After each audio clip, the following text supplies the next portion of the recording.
प्रिय छात्रों, आज के क्लास में आपका स्वागत है।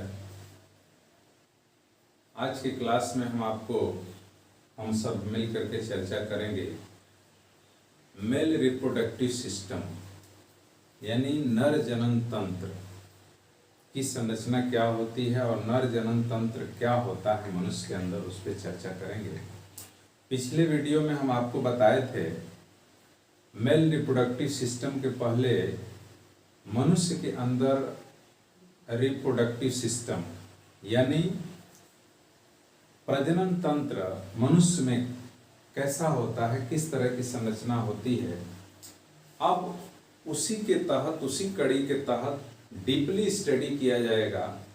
मेल रिप्रोडक्टिव सिस्टम की संरचना पहले चर्चा करेंगे, इसके बाद फीमेल रिप्रोडक्टिव सिस्टम, और फिर दोनों संरचनाओं के स्टडी के बाद आगे की जो प्रावस्थाएं आती हैं उस पर हम लोग गहन मंथन और विचार करेंगे। सबसे पहले नर जनन तंत्र में मेल रिप्रोडक्टिव सिस्टम में एक डायग्राम के माध्यम से हम आपको बताना चाहेंगे कौन कौन से नर जनन तंत्र में कौन कौन से भाग होते हैं। इस पर चर्चा पिछले दिन हुआ था, उसको एक बार फिर रिपीट कर देते हैं। नर जनन तंत्र में आपके सामने इस फिगर में दिखाया गया है एक वृषण कोष, ठीक है ना। ये वृषण कोष, यहाँ पे ये वृषण कोष है जिसको कि आप स्क्रोटम भी बोलते हैं, स्क्रोटल साइट भी बोलते हैं। ये वृषण कोष होता है और यहाँ भी वृषण कोष है, ठीक है। इसके अलावा इस वृषण कोष में टेस्टिस यानी वृषण पाया जाता है। एक जोड़ी टेस्टिस होता है अंडाकार संरचना में, एक जोड़ी टेस्टिस ये पाया जाता है। इसके अलावा हमने आपको बताया था मूत्र मार्ग और शिश्न, ये नर जनन अंग के मुख्य भाग होते हैं। शुक्राशय यानी सेमिनल वेस्किल होता है, शुक्रवाहिनी होती है जो यहाँ से आप देख रहे हैं, ये शुक्रवाहिनी जो टेस्टिस से निकल करके जाती है, इसको हम शुक्रवाहिनी बोलते हैं या फिर वास डिफरेंस। इसके अलावा कॉपर्स ग्लैंड, तमाम 3 तरह के एसेसरी ग्लैंड्स के बारे में बताए थे, रिप्रोडक्टिव एसेसरी ग्लैंड्स, जिसमें कि कॉपर्स ग्लैंड होती है, प्रोस्टेट ग्लैंड होती है। इस तरह से सेमिनल वेस्किल होता है। यहाँ पे इसको हम बोलते हैं, इसको प्रोस्टेट ग्लैंड कहते हैं। क्या कहते हैं? Prostate gland. तो प्रोस्टेट ग्लैंड, सेमिनल ये कॉपर्स ग्लैंड, इसको बल्बो यूरेथ्रल ग्लैंड भी कहते हैं, कॉपर्स ग्लैंड। इसके अलावा स्खलन नलिका इजैकुलेटरी डक्ट होता है, ठीक है। तो यहाँ पे ये संरचना आप पिछले दिनों हम एक नॉर्मल वे में बताए थे, अब उसको डिटेल स्ट्रक्चर हम लोग स्टडी करेंगे। नर जनन तंत्र की विशेषता के बारे में बताया गया है कि यह कहाँ होता है। तो नर जनन तंत्र जो होता है वो श्रोण क्षेत्र में, ठीक है ना, श्रोण क्षेत्र में स्थित होता है। एक जोड़ी वृषण पाए जाते हैं, गोल अंडाकार संरचना में एक जोड़ी वृषण होते हैं। बाह्य जननांग जो है, जो एक्सटर्नल रिप्रोडक्टिव ऑर्गन होता है, वो शिश्न होता है जिसको पेनिस कहते हैं। ग्रंथियां, जो ग्रंथियों के प्रकार के बारे में बताया गया है, 2 तरह की मुख्य ग्रंथियां होती हैं, बल्बो यूरेथ्रल ग्लैंड और यहाँ पे प्रोस्टेट ग्लैंड होती है, ठीक है। उत्पत्ति जो होता है, इसकी उत्पत्ति मीजोडर्म से हुआ है। किससे हुआ है? मीजोडर्म से, ठीक है ना। आकृति क्या होती है? तो टेस्टिस की जो आकृति आप देखेंगे ओवल शेप होती है। कैसी होती है?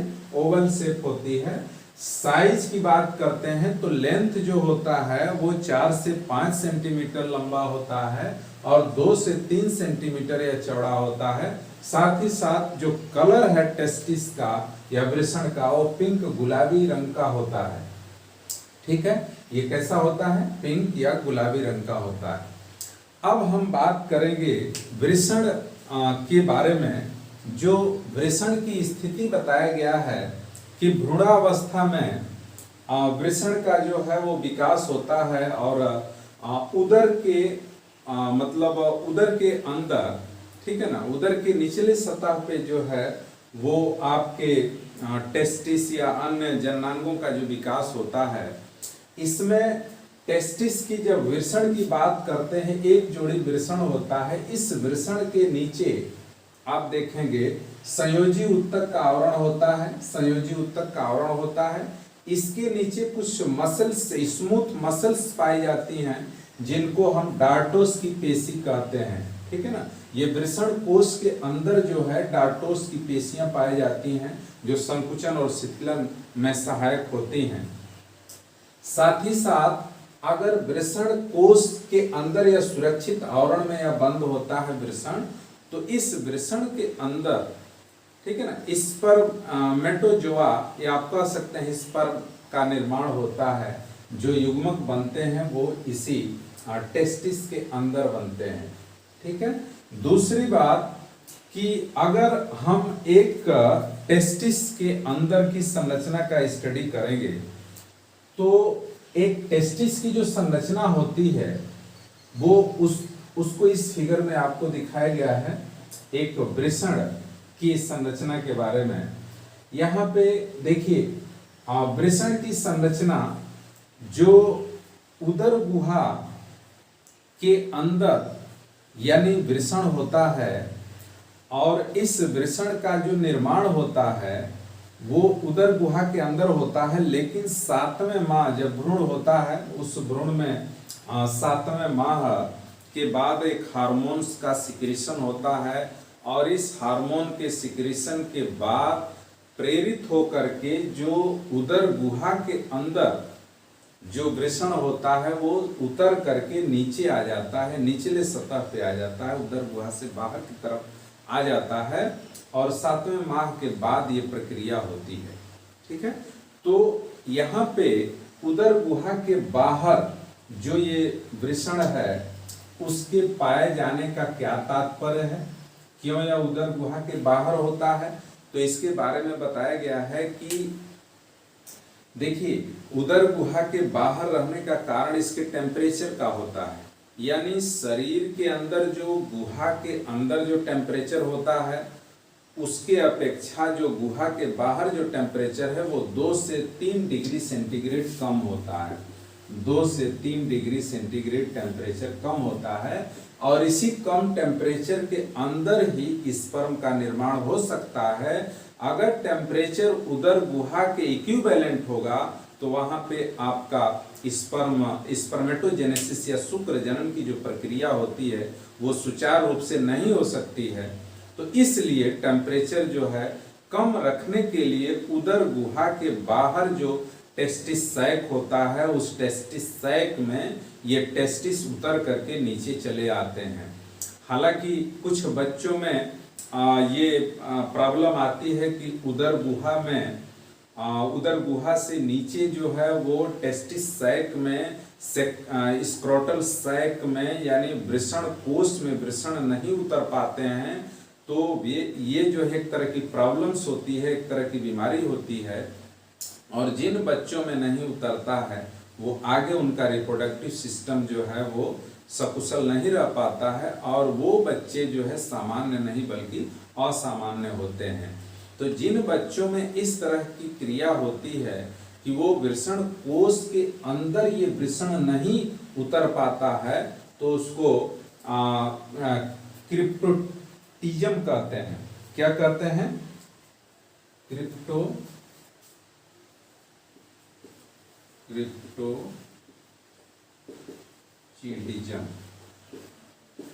है ना, क्रिप्टोचिडिज्म इसको बोलते हैं। यानी यह उन बच्चों में होता है जिनके अंदर वृषण कोश के अंदर जो है वृषण नहीं उतर पाते हैं, ठीक है।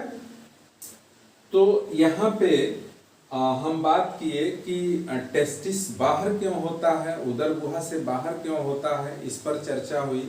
साथ ही साथ एक टेस्टिस की अगर स्ट्रक्चर के बारे में हम अध्ययन करेंगे तो एक वृषण जो होता है वो गोल होता है, अंडाकार होता है, गुलाबी कलर का होता है, यानी पिंक कलर का यह होता है।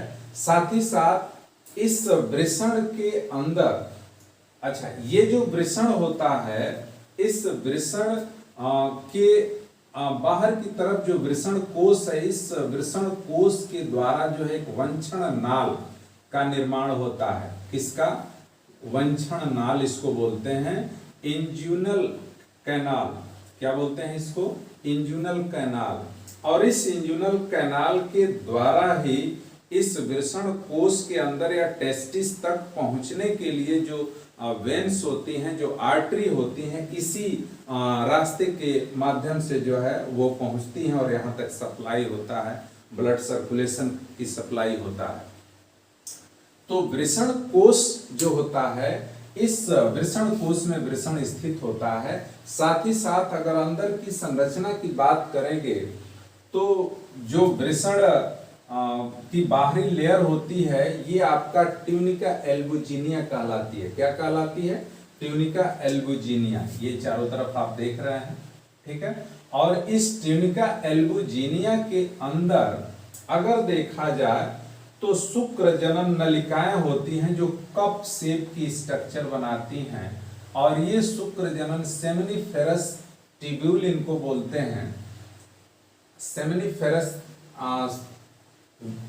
सेमिनिफेरस ट्यूब्यूल, टेस्टिकुलर लोब्यूल्स इसको बोलते हैं, ठीक है ना। ये टेस्टिकुलर लोब्यूल्स होती हैं, कप शेप स्ट्रक्चर आप इस तरह से देख रहे हैं संरचना, तो इसको बोलते हैं टेस्टिकुलर यानी लोब्यूल्स। और इस टेस्टिकुलर लोब्यूल्स के अंदर, यानी इनकी संख्या 250 होती है। इस तरह की कप लाइक स्ट्रक्चर जो है 250 के आसपास होंगी। और फिर इनमें शुक्र जनन नलिकाओं का निर्माण होता है, यानी सेमिनिफेरस ट्यूब्यूल इसको बोलते हैं। और एक टेस्टिकुलर लोब्यूल्स के अंदर ये 3 की संख्या में होती हैं। आप देख रहे हैं 1 2 3, इस तरह से 3 की संख्या में होती हैं। तो 250, 2 से 3 होती हैं, 250 का मल्टीप्लिकेशन आप करेंगे अगर 3 से तो या 2 से, तो जो भी आता है 250 का मल्टीप्लिकेशन अगर 3 से करेंगे तो 750 सेमिनिफेरस ट्यूब्यूल का निर्माण होता है। और इसी सेमिनिफेरस ट्यूब्यूल के अंदर, ठीक है ना, इसी सेमिनिफेरस ट्यूब्यूल के अंदर जो है वो आपके स्पर्मेटोजोआ का निर्माण होता है, जिसमें कि स्पर्मेटोजेनेसिस के तहत, शुक्र जनन की प्रक्रिया के तहत शुक्राणु बनते हैं। और जो जेनेटिक सेल होती हैं यहाँ पे सेमिनिफेरस ट्यूब्यूल के अंदर जो है वो विभाजित होकर के और स्पर्मेटिड बनाती हैं। और स्पर्मेटिड स्पर्मेटिलियोसिस के तहत जो है वो स्पर्मेटो यानी स्पर्म्स का निर्माण करते हैं। स्पर्मेटोजेनेसिस के तहत स्पर्म बनाते हैं।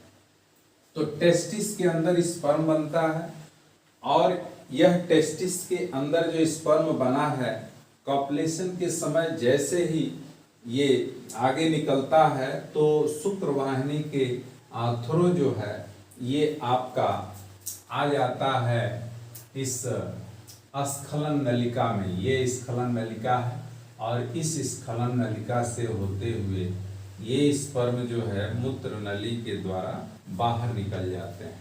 किसके द्वारा बाहर निकलते हैं? मूत्र नली के द्वारा ड्यूरिंग कॉपुलेशन, ठीक है।